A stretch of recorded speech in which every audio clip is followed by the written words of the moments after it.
sa dihang nagbasa ko, ang article nga una kong gibasa, nga maoy nakapakonvince ka nako, nga wala nako makaplagi ang kamatuoran nga akong gipangita kaniadto.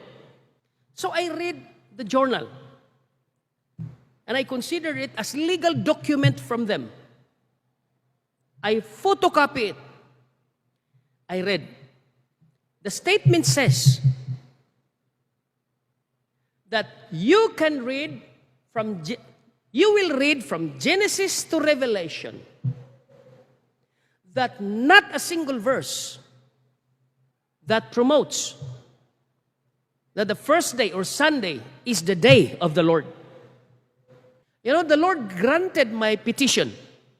He brings me to Cagayan de Oro, and I do not know what to do. He brought me to the top of the mountain. Iya kong gidala sa buntod yun mismo, sa bukid. Walay tao. Dili daghan, kay bukid man, lasang. But I stay there. And the Lord allowed me to stay there safely. And that was my time to meditate and to ponder what is lacking in my ministry. I also engaged as a teacher in our seminary. I am a seminary teacher. But there is something that is lacking in my, in my searching and in my lessons and in my, sa doktrina sa pulong sa Ginoo. So I said to myself, murag natudlo naman ako tanan Ginoo, pero unsay kulang. Then one night, in my office sa Beka, by the way, our school is Beka Incorporated. The word Beka is just an abbreviation. Beka means Basic Education for Christian Community Academy. On that night, early in 2017, I entered into the office. I went into the office a night, and then I prayed, Lord, help me, guide me. Naay akong gipangita, nga gusto na akong makaplagan. Tultuli ko Ginoo sa imong pulong. I read one of these passages, and in particular, verse 6. He sets his case against the priests or the preachers or teachers representing the people. And he said, because you ignore the law of your God, I will also ignore you. That breaks my heart. I said, what happened? Then in Matthew chapter 7, verse 21 to verse 23, the more I become guilty when the passage or Jesus Christ said to those who follow him, and when he declares, he said, not everyone that calleth me Lord, Lord, shall enter into the kingdom of heaven, but he that doeth the will of my Father which is in heaven. So it strikes me. The religious people during the time of the Lord Jesus Christ, as he predicted and as he proclaimed, asked that question.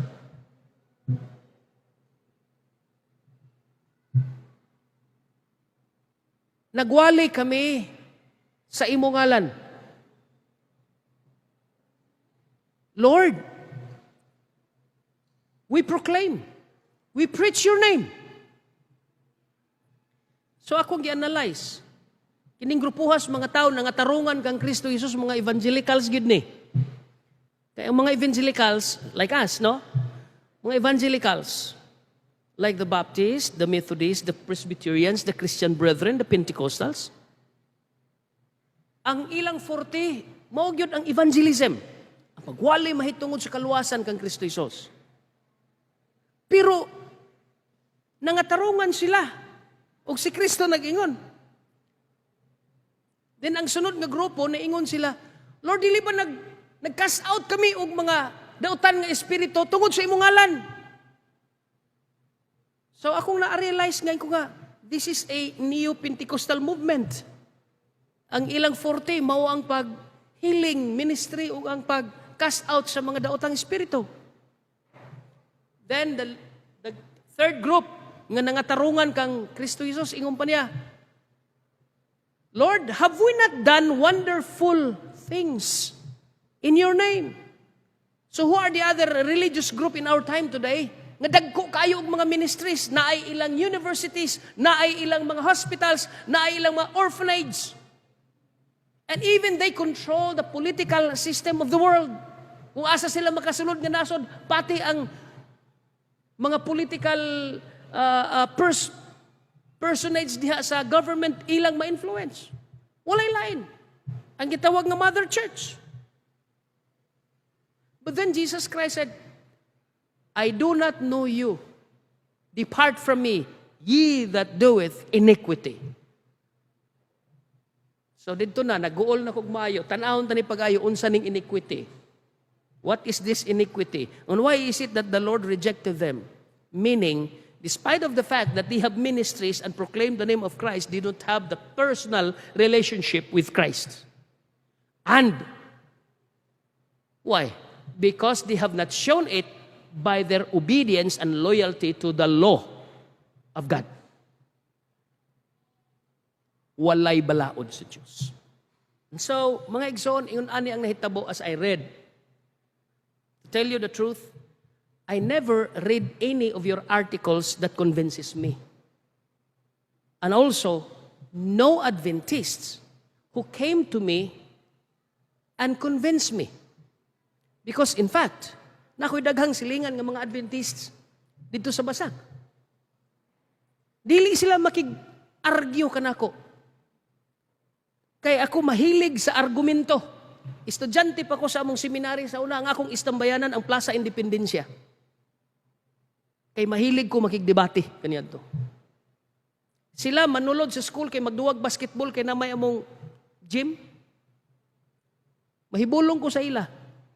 Kay bisag kasab-an ako, dili rasad sila. Ngayon di man gyud ni sila mo entertain.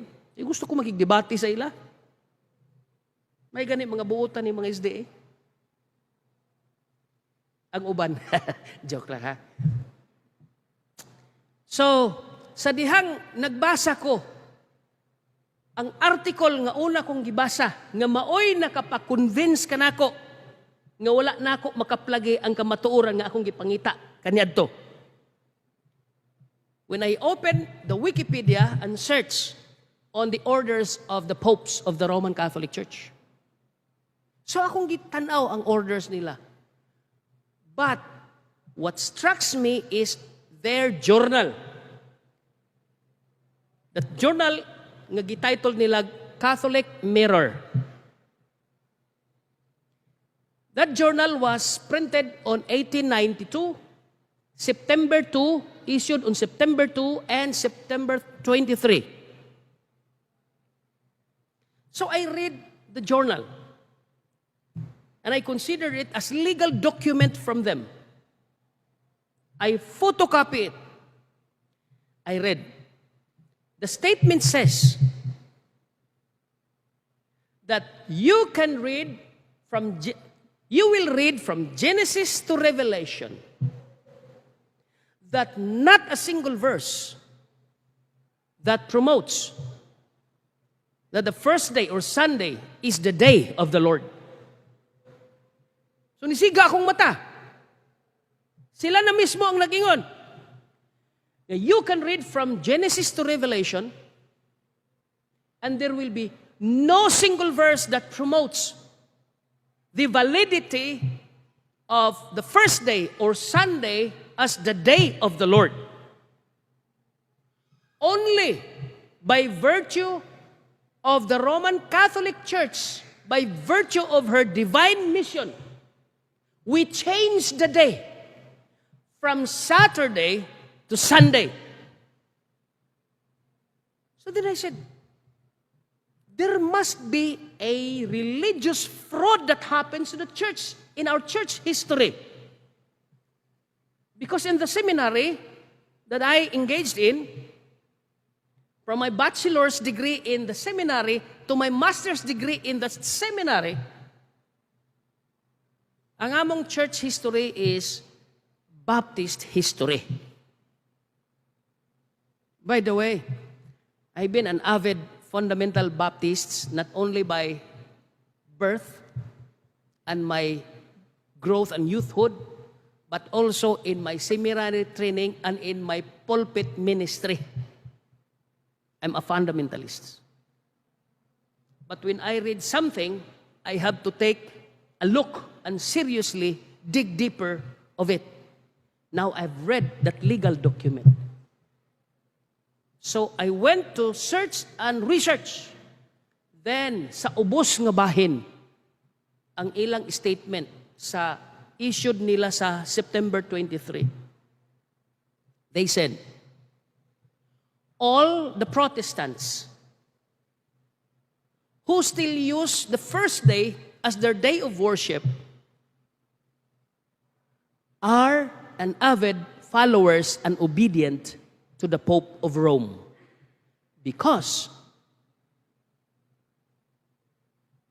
the Pope of Rome is the one who proclaims and changes the law. So the more nga mura naging ko gakabuang sa opisina, can you imagine I've been proclaiming the gospel and doing the worship service on the first day? Og muna gipakaon na ako sa akong mga member, hangtod nangatawo akong mga anak, og nangatawo akong mga apo, og nang dagko na ang akong mga estudyante, og ang ilang mga anak nahimo na pong estudyante namo sa school. It's not an easy journey. And it's not an easy decision to make. Pag ingon dito sa journal nga the Protestants are squatters of the heritage of the Roman Catholic Church because they did not obey their master, the Bible. Whatever churches that will say that the Bible is their authority and yet still worship on Sunday, they are at most the most disobedient student of the Bible. Og ang nakapanglimbarot sa akong balhibo og ang nakahatag og kaulaw nako mga igsuon mao ni siya. Sa katapusan nga statement nila sa ilang paragraph, ilang gisulti. At most, only the Seventh-day Adventists who faithfully and loyally follow their master, the Bible. Kay bulumog ngano nga murakog nalain, naulaw, it is because anti-Adventist ko kaniadto. But then, ang akong espiritu dili kapahulay. Sa dihang milargan ako sa Cagayan og nag-inusara sa buntod sa kabukiran sa Cagayan de Oro sa Dansulihon. There will be nights of prayer and I engage in fasting because I have had a hard time to make a decision. Who am I going to follow? My tradition or the truth of God's Word? Second, my fear. Doon ako'y mga kahadlok, mga igsoon. Number one, ang kahadlok ko sa akong pamilya, kay ako mismo ang nagtudlo sa akong asawa o mga anak, unsay ilang isulti sa ako. Number two, ang akong kahadlok, kung unsay isulti sa akong kongregasyon mismo, what will they say to me? Third, ang akong fear, mahitungod sa akong mga pastors nga akong gi-rear up o akong gi-ordain aron mahimo sad silang mga pastors sa mga simbahan nga among gi-established. Unsay ilang isulti? That is the struggle that I have. And lastly, what will my teachers say? So, abi ninyo mga igsoon, It seems like life and death nga situations in my part. So what did I do? I fasted and submit myself to the Lord and surrender my will and my pride to the Lord. I said, this is pride. So I said, Lord, I'm going to obey you and submit myself to the light that you have showed to me. I'm not going to spend my time looking at my shoulder who is going to follow. I'm going to follow you.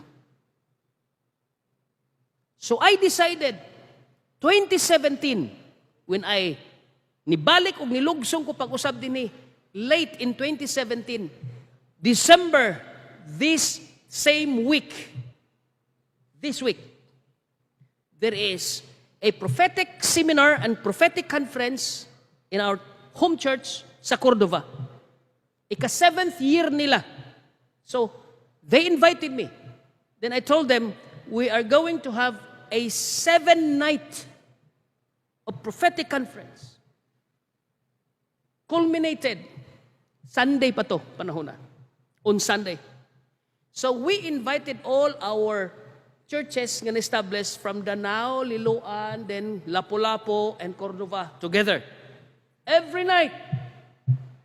Then I showed to them through prophecy kung asa kita o asa kami aning bahina. And they found out the truth. At first, they were very happy. Then the leaders, some of the leaders are silent, yet they confirmed that is true.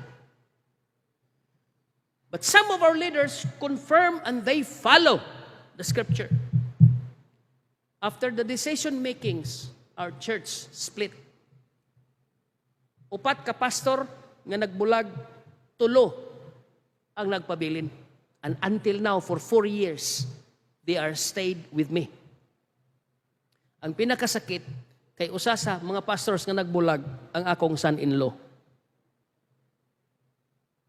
But you know, just recently, 2 Sabbaths ago, before we came here, every night, kay siya missionary man dinhi, sa Katmon, every night, mag-video call siya sa iyang anak nga kamagulangan. 9 years old si Judah. Diha na nagdako sa amo. Every night, iyang walihan ang iyang papa. Ug di gid nako malimtan ang last nilang debate diha sa cellphone. Miingon ang anak, Pa, dili ba nag-ingon ang 10 Commandments? Remember the Sabbath day to keep it holy? Nganong magsige man kagyapon og simba sa adlaw sa Domingo nga wala mana gyud sa Bible, naa mana gyud sa 10 Commandments. So ako nagsige ko kalain ba ni gapaminawon ang anak ug ang amahan nagdebate.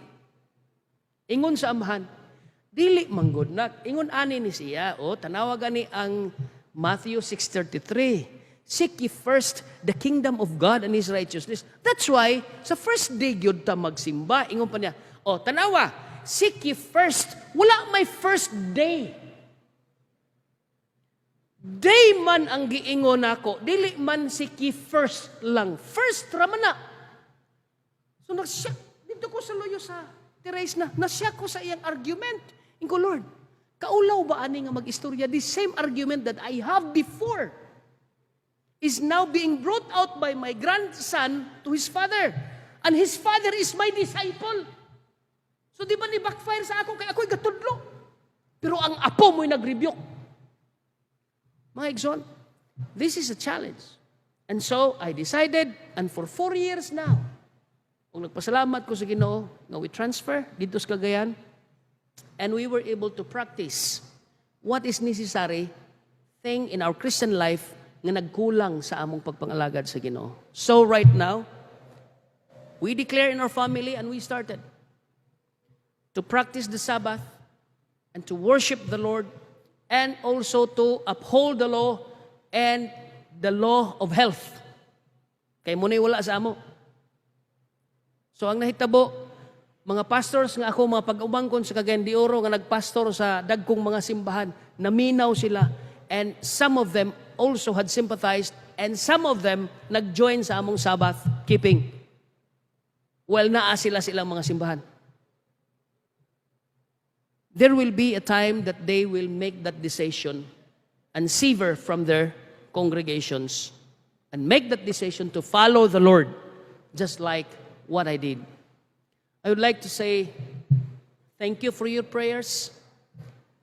Thank you that there are still people who are humble, God's people, whom I called also, and I understood, the remnant. The remnant. Di na nako mahatag ang tanang detalye sa mga rason nga nung baygot kaay ko sa mga Adventist kaniadto. But the very important thing, the Lord take out that barrier, and I've seen the light, and in my journey, I found the truth of the Scripture to uphold the Ten Commandments, and in particular, the things that we did not practice in the Ten Commandments, which is the fourth commandment, that keep or remember the Sabbath day to keep it holy. I thank the Lord nga nakasabot ang akong mga estudyante, ug nakasabot sad ang akong mga teachers. Tungod kay every day after sa flag ceremony sa school, I let the students recite the Ten Commandments, the mission and vision of the church, the Ten Commandments, and the first subject in our school, in the class, is Christian education. And every day, they have to recite the ABC verses and repeat the Ten Commandments. That's why when I declare to practice the Sabbath and to change the day of worship and back to the Bible system, wala na nagproblema ako mga estudyante. And they just simply, follow because it's already in their mind imprinted. I would like to say thank you very much alang sa mga kaigsuunan nga nagtanaw usab karon our sa Facebook or sa TV nila. And I know nga akong mga kaigsuunan sa Cordova, they are also anticipating this because last night we have a meeting and I told them, pray for me because I am going to give my testimony in the Central Church of Cebu sa mga SDA. And they're happy to know about it. They're not alone. I said, we are not alone. We are no longer accepted in the Baptist circle. Gakaulaw punta nga mag-fellowship sa ila tungod kay kontra nato sila kaniadto. But look, they are open to us. Thank you very much and may God bless us all.